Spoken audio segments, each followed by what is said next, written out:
जय गायत्री माता, जय गुरुदेव। पुनर्जन्म एक ध्रुव सत्य। यह पुस्तक पंडित श्री राम शर्मा आचार्य जी द्वारा लिखित है। जैसा कि आपको काफ़ी दिन से यह मैं सुना रही हूँ अपने शब्दों में। अब आगे इस पुस्तक में गुरुदेव जी लिखते हैं कि पूर्व योनि सहस्त्राणि दृष्ट्वा चैव ततो मया अहरा विविधा मुक्त पिता नानाविधा स्तना स्मृति जन्म मरणानि नैचकरम शुभाशुभम विन्दति। अर्थात उस समय गर्भस्थ प्राणी सोचता है कि अपने हजारों पहले जन्मों को देखा और उनमें विभिन्न प्रकार के भोजन किए, विभिन्न योनियों के स्तनपान किए। अब जब गर्भ से बाहर निकलूंगा तब ईश्वर का आश्रय लूंगा। इस प्रकार विचार करता हुआ प्राणी बड़े कष्ट से जन्म लेता है, पर माया का स्पर्श होते ही गर्भ ज्ञान भूल जाता है, शुभ अशुभ कर्म लोप हो जाते हैं। मनुष्य फिर मनमानी करने लगता है और इस सुर दुर्लभ शरीर के सौभाग्य को भी गंवा देता है। सौभाग्य से ही कल्स की अपनी अगली व्याख्या से ही इस बात का समर्थन हो जाता है।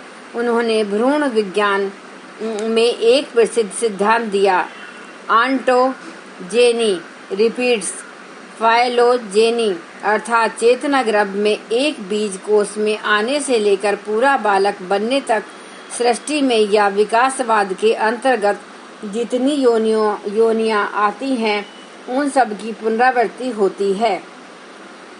प्रति सेकंड से कुछ कम के बाद भ्रूण की आकृति बदल जाती है। स्त्री के प्रजनन कोष में प्रविष्ट होने के बाद पुरुष का बीज कोष 1 से 2, 2 से 4, 4 से 8, 8 से 16, 16 से 32, 32 से 64 इस तरह कोषों में विभाजित होकर शरीर बनता है। 9 माह 10 दिन के लगभग की अवधि गर्भ धारण की मानी गई है। इस अवधि में लगभग लगभग 2419200 सेकंड होते हैं। 3 सेकंड में कुछ कम में आकृति बदलने का अर्थ भी 8060666 लगभग 84 लाख ही विभिन्न आकृतियां का परिवर्तन आता है। यह 84 लाख योनियां एक प्रकार से जीव जिन जिन परिस्थितियों में रहकर आ चुका है उनका छाया चित्रण होता है। परमात्मा ने यह व्यवस्था इस दृष्टि से की है कि मनुष्य जन्म लेने से पूर्व अपना यह लक्ष्य सुदृढ़ कर ले कि मुझे संसार में किस लिए जाना है। जब अपना लक्ष्य मनुष्य की भाव सत्ता के सम्मुख स्पष्ट होता है तो वह इस दिशा में बढ़ता ही चला जाता है। मनुष्य की मूलभूत भाव सत्ता ही उसकी गति का पथ और स्वरूप निर्धारित करती है। जब यह भाव सत्ता भौतिक भोगों को ही अपना लक्ष्य मान बैठती है तो उसे रोग दुख और अशांति के अंतहीन मरुस्थल में भटकते रहना होता है। परंतु जब वही भाव सत्ता चेतन आत्मा के स्वरूप को समझकर उसी से जुड़े रहने की सार्थकता समझ जाती है तो वह प्रगति की दिशा में बढ़ती ही चली जाती है। महत्व का अपने प्रति अपनी ही भावना का आंतरिक श्रद्धा का है।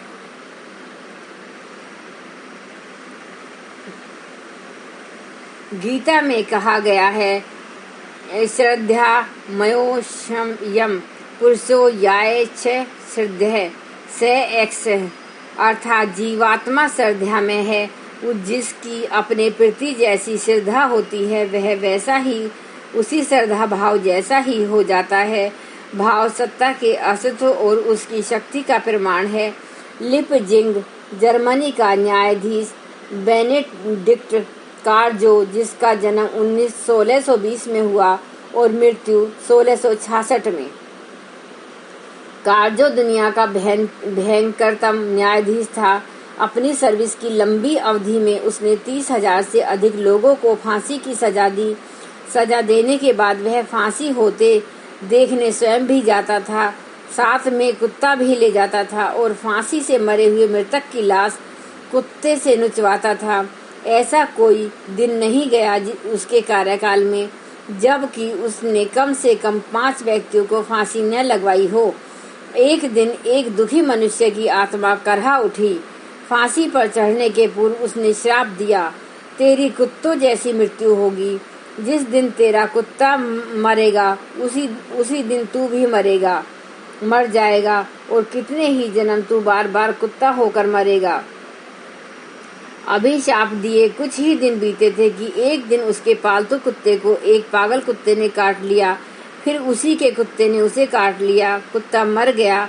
उसके कुल 3 घंटे पीछे कुत्तों की तरह भौंक भौंक कर उसकी भी मृत्यु हो गई। यह तो पता नहीं अगले जन्म में वह क्या हुआ, पर यह आश्चर्य तो सभी को हुआ कि निर्दोष आत्मा के शाप जिसे भावनाओं का आंतरिक विस्फोट कहना ज्यादा उपयुक्त होगा, ने उसे किस तरह नारकीय परिस्थिति में जा धकेला। वस्तुतः आत्मसत्ता में ऐसी ही अकूट सामर्थ्य विद्यमान है।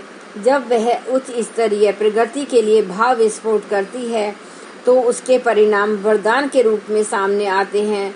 निरंतर गतिविधियों के लिए जब भाव विस्फोट होते हैं तो उनका फल शाप के रूप में सामने आता है। ये शाप वरदान दूसरों के लिए तो यदा कदा ही फलीभूत होते हैं, किंतु अपने लिए आत्मा में जिस प्रकार के भावों का आंतरिक विस्फोट होता रहता है उनका अपने को ही परिणाम निरंतर मिलता रहता है। श्रेष्ठ प्रयोजनों में लगने पर आत्मसत्ता स्वयं को ही वरदान देती रहती है और उसे निकृष्ट गतिविधियों में नियोजित करने पर वह स्वयं को ही धिक्कार एवं शाप देती है। आत्मोक्रस या आत्मिक पतन के देव योनि अथवा पशु योनि के वर्णन के जिम्मेदार हम आप ही हैं। आज के लिए बस इतना ही।